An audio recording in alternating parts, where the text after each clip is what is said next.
Elias, Oh, hello. you guys set the tone for tonight with what could arguably be a fight of the night contender. What was it like out there in front of that Liverpool crowd? You guys went to war.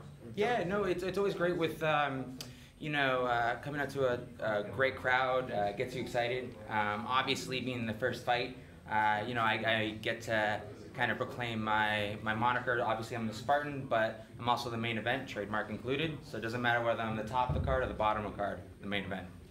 Looks like you have a few stitches there. Well, chicks dig scars, and luckily, so does my girlfriend. Collectively, I have about 100. I think with this one, I have 100 stitches on my face. How many was it tonight? I think they doubled it up, so 10. And that was from the clash of heads, obviously? Yeah, he had rutted. Were you worried about the cut perhaps stopping the fight? No, I could feel that it was above my head, so I knew it wasn't near my eye. It's always a little bit of a shock when there's some blood, and sometimes, you kind of think like a little bit too much, or you kind of react rather than respond rather than react rather. And I think a couple of takedowns that I kind of responded to rather than taking in. And in the second fight, the second round, there was either a punch or some type of poke in the eye that kind of made it a little fuzzy on the right side. So, I think I did enough to win every single round. But the second round, it was a little closer, and part of that is, again, I was responding rather than reacting to myself. Going into the fight, you both were coming off about 4 or so decision fights. Were you expecting it to be a hard-fought 3 rounds? Oh, for sure. He's a D1 wrestler. He has that basis of an athlete and someone that, has a pedigree that I don't have. I've been a professional mixed martial artist since 2011, but I only started martial arts in any capacity in 2009. So, I'm playing catch-up. For instance, the last 2 opponents I fought, whether it's Trevor Smith, who's been, competing longer than I've been, probably on this earth. Same thing with Dan Kelly. As with many professions, there's a difference between a generalist and a specialist. So I fought 2 back-to-back specialists, and I showed, my athleticism I went through. I've never been outstruck in a UFC fight. Have you enjoyed the overall process of fighting here in Liverpool, and would you perhaps like to fight on more European cards down the road? For sure. I fell in love with the fighter's journey, and I try to encompass it, whether it's my training or my fighting.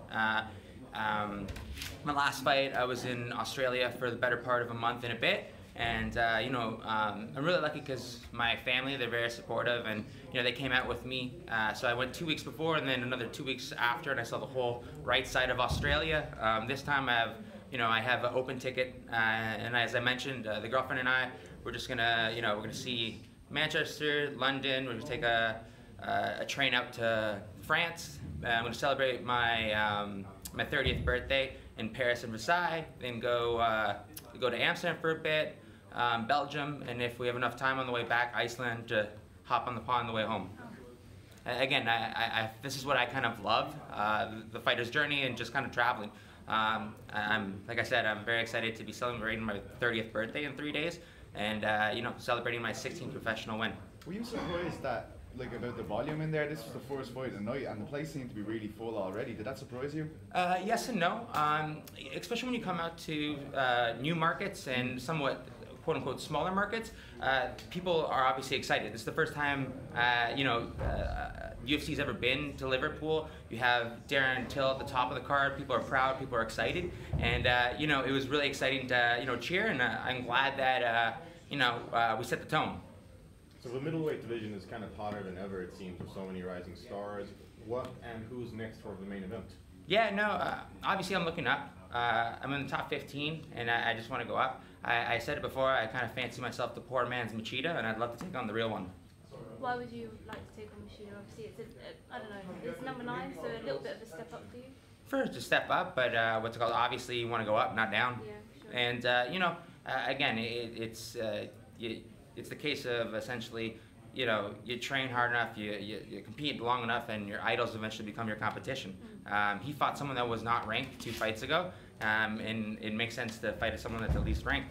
He's calling out Bisping, who's may or may not be retired, and Bisping's a mate of mine, and he called him out, and I only want to have a beer with Bisping, so I'm happy to take his spot. This is your first fight in this year.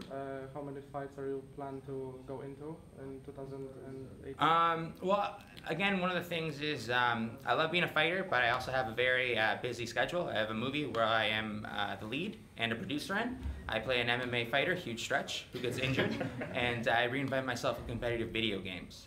We're in the process. It's called Last Hit, and we already have a director attached to it. He's an established director. His name's Gary Haas. He's been the second assistant director to movies like Juno, Interstellar, all the new X-Men movies, all the Planets of the Apes. I think collectively a couple $1 billion that he's been attached to. We have a script.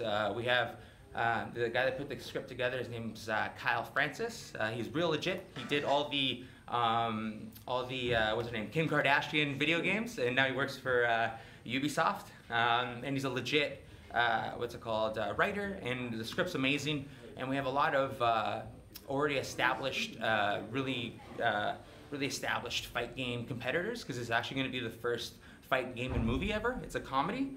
And I think very much dodgeball meets gaming. And we're in the process of a very well-known gaming title, Super. But so nothing's established yet. But Last Hit is a working title.